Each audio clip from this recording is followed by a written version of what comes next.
আমাদের প্রিয় নবী মুহাম্মদ রাসূলুল্লাহ সাল্লাল্লাহু আলাইহি ওয়াসাল্লাম কিন্তু এই আক্ষরিক জ্ঞান আলিফ বা তা সা এগুলো লিখতে পড়তে জানতেন না। এটা কি আপনারা জানেন? আল্লাহ পাক তাকেই শেষ নবী করেছেন এবং আমরা তাকে বলি তিনি উম্মি। উম্মি মানে হচ্ছে অক্ষর জ্ঞানহীন। কিন্তু এই পৃথিবীর সবচাইতে জ্ঞানী মানুষ, ইতিহাসের শুরু থেকে শেষ পর্যন্ত সবচাইতে জ্ঞানী মানুষ হচ্ছেন মুহাম্মদ রাসূলুল্লাহ সাল্লাল্লাহু আলাইহি ওয়াসাল্লাম। অক্ষর জ্ঞানী সবকিছু নয়। সিগনেচার করতে পারলেই এই আপনার একটা জাতি জ্ঞানী হয় না। সাক্ষরতার হার বাড়লেই একটা জাতি জ্ঞানী হয় না। একটা জাতি জ্ঞানী হয় তখন যখন তার ভিতরে আধ্যাত্মিক পরিবর্তন আসে, যখন তার ভিতরে মানবিক গুণগুলো ইনস্টল হয়, যখন সে মানবতার কল্যাণে কাজ করতে পারে, যখন সে খারাপ পথে যায় না, ন্যায়ের পথে থাকে, অন্যায়ের পথে যায় না, তখন সে ভালো হয়। অক্ষর জ্ঞান সবকিছু নয়। আর আমরা এখন পাশের হারটাকে বেশি ফোকাস করি। কত পার্সেন্ট পাশের হার, কত পার্সেন্ট শিক্ষিত, এটা বড় কথা নয়, কত পার্সেন্ট পাশের হার। পাশের হার সবকিছু নয়। একটা দেশ আছে এখনো পৃথিবীতে, তার নাম ভুটান। কি নাম? বলা হয় যে পৃথিবীর সবচেয়ে সুখী দেশগুলোর মধ্যে একটা হচ্ছে ভুটান। তারা কিরকম জানেন? কৃষিকাজ করে। হ্যাঁ, কৃষিকাজ করে, দিন আনে দিন খায়, চাষাবাদ করে, ফসল ফলায়। যে ফসল খাওয়া দাওয়া করার পরে যেটা বেঁচে যায় সেটা এক্সপোর্ট করে। কেউ কারোর সাথে হানাহানিতে যায় না। হ্যাঁ, ছোট ছোট ছোট পরিবারে বিভক্ত, গোত্রীয়, সেখানে গোত্রীয় বিভাগ আছে, কিছু পলিটিশিয়ানরাও আছেন, কিন্তু কারোর সাথে কোনো হানাহানি কাটাকাটি এইসবে নাই তারা। পৃথিবীর সবচেয়ে সুখী দেশগুলোর তালিকায় ভুটানকে বলা হয় একটা দেশ। এবার সামনে যান, নূহ আলাইহিস সালামের জীবন তো দেখলেন। এই 80টা পরিবারকে আল্লাহ পাক হেফাজত করলেন, বাকি সবাইকে ডুবিয়ে মারলেন।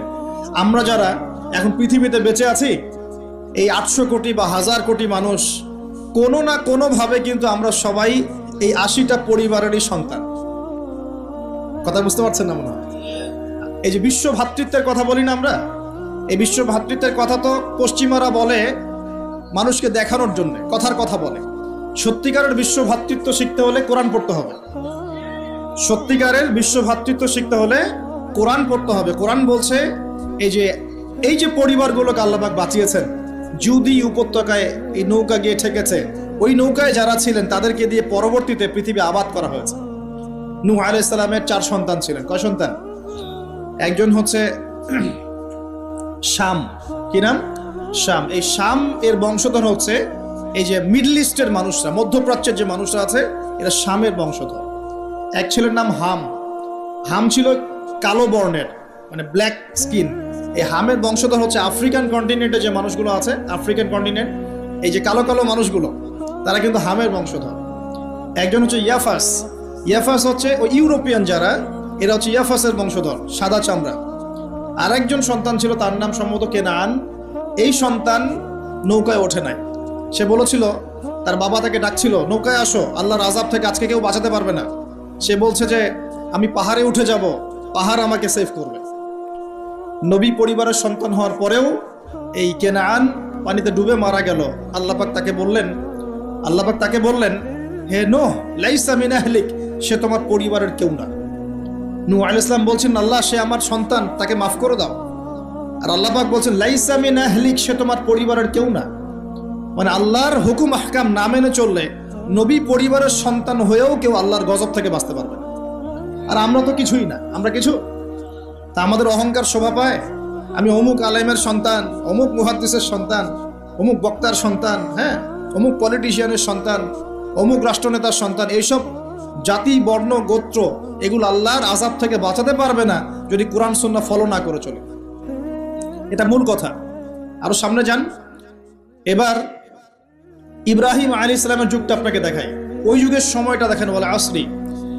ওইখানে আল্লাহ রাব্বুল আলামিন ইব্রাহিম আলাইহিস সালাম এবং তার অল্প সংখ্যক অনুসারীকে উদ্ধার করেছেন, বাঁচিয়েছেন।